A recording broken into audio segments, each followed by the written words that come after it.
बिस्मिल्लाहिर्रहमानिर्रहीम। अस्सलाम वालेकुम। आप देख रहे हैं अलिफ न्यूज और मैं हूं आपके साथ माजिद अली। शामिल करते हैं आज की हेडलाइन।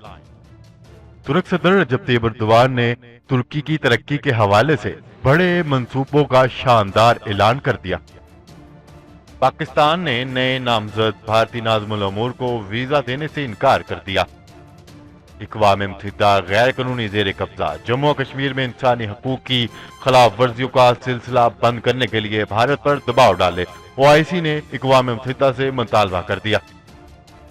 अमेरिका ने ईरान पर दोबारा बड़ी पाबंदियां आयद कर दी।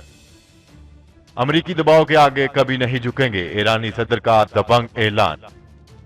अमेरिकी सेनेटर्स का भारत को बदतरीन ममालिक में शामिल करने का मुतालबा सामने आ गया। शाम में रूस और तुर्की की मुश्तरका फौजी मशक़ें इख्तिताम पजीर। कतर का मसला फलस्तीन पर अपने मौक़िफ़ पर बरकरार रहने का ऐलान। पाकिस्तान और दुनिया भर की खबरों से बाखबर रहने के लिए अलिफ न्यूज को सब्सक्राइब कर लें और बेल आइकन को क्लिक करना ना भूलिएगा। नाजरीन, अपनी आरा का इजहार कमेंट सेक्शन में लाजमी कीजिएगा। हेडलाइंस आपने जानी, अब बढ़ते हैं खबरों की तफसीलात की तरफ। हमारी हुकूमत ने 2071 तक के मंसूबे तैयार कर लिए हैं। तुर्क सदर के ऐलान ने दुनिया को हैरान कर दिया। इतलात के मुताबिक तुर्क सदर रजब तैयब एर्दोगान ने ऐलान किया है कि इनकी हुकूमत ने 2071 तक के बड़े मंसूबे तैयार कर लिए हैं।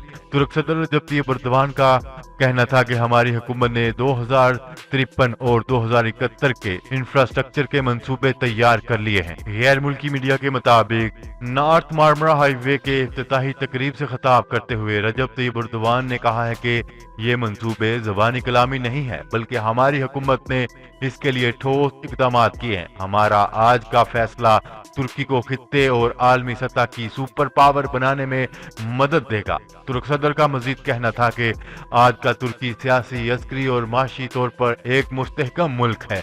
आज तुर्की लीबिया, शाम, मशरक़ी बहरा रूम और बहरा अस्वद में मौजूद है। कुछ ममालिक तुर्की को तरक्की से रोककर माशी और सियासी तौर पर नुकसान पहुंचाने की भरपूर कोशिश कर रहे हैं।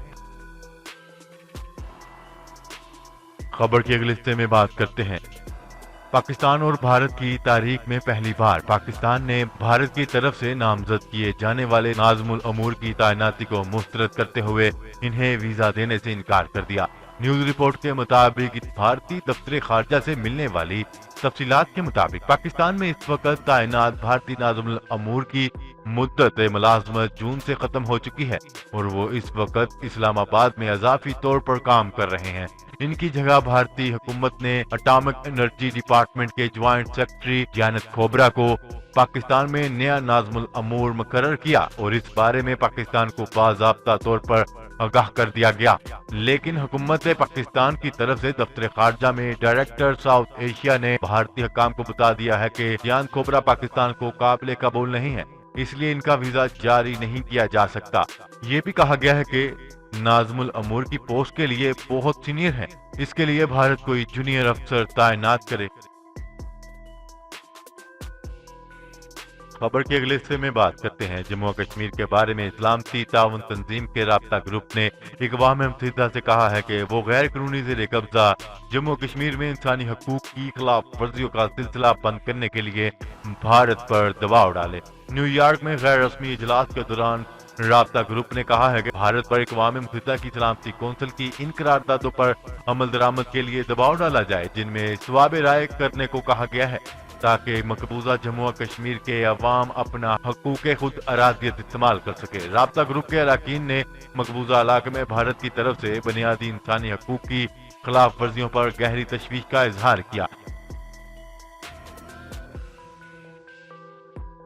खबर के अगले हिस्से में बात करते हैं। अमेरिका ने ईरान पर दोबारा पाबंदियां आयद कर दी। अमेरिका ने एकतरफा तौर पर ईरान के खिलाफ इक़वाम मुत्तहिदा की पाबंदियां दोबारा आयद कर दी। सलामती कौंसिल के 15 में से 13 अरकान मुल्कों ने अमरीकी इक़दाम को कालाज़म करार दे दिया। अमरीकी इंतजामिया ने रात के ईरान के खिलाफ इक़वाम मुत्तहिदा की पाबंदियों के नफाज का ऐलान कर दिया। इन पाबंदियों में ईरान पर असले की फरोख्त की मुस्तकिल पाबंदी भी शामिल है। अमरीकी वज़ीर ख़ारजा माइक पोम्पियो ने ईरान के खिलाफ पाबंदियों को आलमी अमन और तहफ़्फ़ुज़ की जानिब एक कदम करार दे दिया है। माइक पोम्पियो ने मजीद कहा है कि अमेरिका अक़वाम मुत्तहिदा की इन रुकन मुल्कों के खिलाफ एक्शन लेगा जो इन पाबंदियों की पासदारी नहीं करेंगे। خبر کے اگلے حصے میں بات کرتے ہیں۔ ایران کے صدر حسن روحانی نے دبنگ اعلان کرتے ہوئے کہا ہے کہ ایرانی عوام امریکی دباؤ کے آگے کبھی نہیں جھکے گی۔ ایران پر امریکی پابندیوں کے اعلان پر ایرانی صدر نے رد عمل دیتے ہوئے کہا ہے کہ امریکہ کو پابندیوں کی اقدام پر یقینی شکست ہوگی۔ انہوں نے مزید کہا ہے کہ امریکہ کو پابندیوں کے فیصلے پر عالمی برادری کے منفی رد عمل کا سامنا ہوگا۔ ایران امریکی دھمکیوں کا منہ توڑ جواب دے گا۔ حسن روحانی نے مزید کہا ہے کہ امریکہ ایرانی عوام کے حقوق اور عالمی قوانین کا احترام کرے۔ سلامتی کونسل کے اراکین امریکی فیصلے کے خلاف مزاحمت کریں۔ ان کا کہنا تھا کہ 2015 کے جوہری معاہدے پر فریقین عمل کریں تو ایران بھی پاسداری کرنے کو تیار ہے۔ اس سے قبل امریکہ نے ایران پر اقوام متحدہ کی پابندیاں دوبارہ عائد کرنے کا اعلان کیا ہے۔ خبر کے اگلے حصے میں بات کرتے ہیں۔ امریکہ کے 14 سینیٹرز نے وزیر خارجہ مائک پومپیو کے نام خط لکھ کر بھارت کو مذہبی آزادی کے حوالے سے فہرست میں بدترین ملکوں میں شامل کرنے کا مطالبہ کر دیا۔ امریکی وزیر خارجہ کے نام خط 10 ریپبلکن اور 4 ڈیموکریٹک سینیٹرز نے لکھا اور امریکی حکومت سے مطالبہ کیا ہے کہ وہ امریکی کمیشن برائے بین الاقوامی مذہبی آزادی کی سفارشات پر غور و خوض کریں۔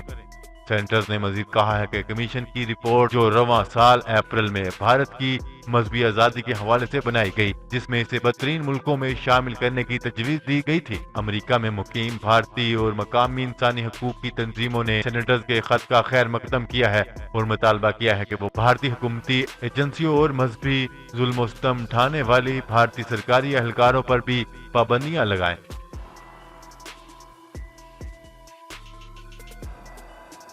خبر کے اگلے حصے میں بات کرتے ہیں۔ شام میں روس اور ترکی کی مشترکہ فوجی مشقیں اختتام پذیر۔ روسی اور ترکی کے فوجیوں نے شام کے صوبہ ادلب کے ڈی ایسکلیشن زون میں مشترکہ فوجی مشق کے حصے کے طور پر تربیتی ٹریننگ میں حصہ لیا۔ زون کے کوارڈینیشن سینٹر کے ترجمان کا کہنا ہے کہ اس مشق کا بنیادی مقصد ہنگامی صورتحال میں ترکی اور روسی فوجیوں کے مابین ہم آہنگی کی مشق کرنا تھا۔ انہوں نے مزید کہا ہے کہ مشق کے دوران فوجی اہلکاروں کے درمیان رابطے میں اضافے کے پیش نظر براہ راست گشت کرنے میں شامل کیا جاتا ہے اور مخصوص اشاروں کی مدد سے راستے میں مواصلات کو منظم کرنے کے عمل پر بھی کام کرتے ہیں۔ خبر کے اگلے اور آخری حصے میں بات کرتے ہیں۔ قطر نے فلسطین کے مسئلے پر اپنے موقف پر برقرار رہنے کا مطالبہ کر دیا۔ قطری وزارت خارجہ نے دوحہ سے جاری ایک بیان میں کہا ہے کہ قطر کے فلسطین سے برادرانہ تعلقات خراب کرنے کی کوشش کی جا رہی ہے۔ بیان میں مزید کہا گیا ہے کہ مسئلہ فلسطین پر قطر کا موقف برقرار ہے۔ مسئلہ فلسطین کا حل سلامتی کونسل کی قراردادوں اور بین الاقوامی قوانین کے تحت ہونا چاہیے۔ قطری وزارت خارجہ نے یہ بھی کہا ہے کہ ہمارا موقف ہے کہ فلسطینی سرزمین سے اسرائیلی قبضہ ختم ہو اور آزاد فلسطینی ریاست قائم کی جائے جس کا دارالحکومت بیت المقدس ہو۔ جی تو ناظرین، آج کے لیے اتنا ہی۔ مزید خبریں لے کر بہت جلد آپ کی خدمت میں حاضر ہوں گے۔ تب تک کے لیے اپنا خیال رکھیے گا۔ اللہ نگہبان۔ پاکستان زندہ باد۔ پاکستان آرمی پائندہ باد۔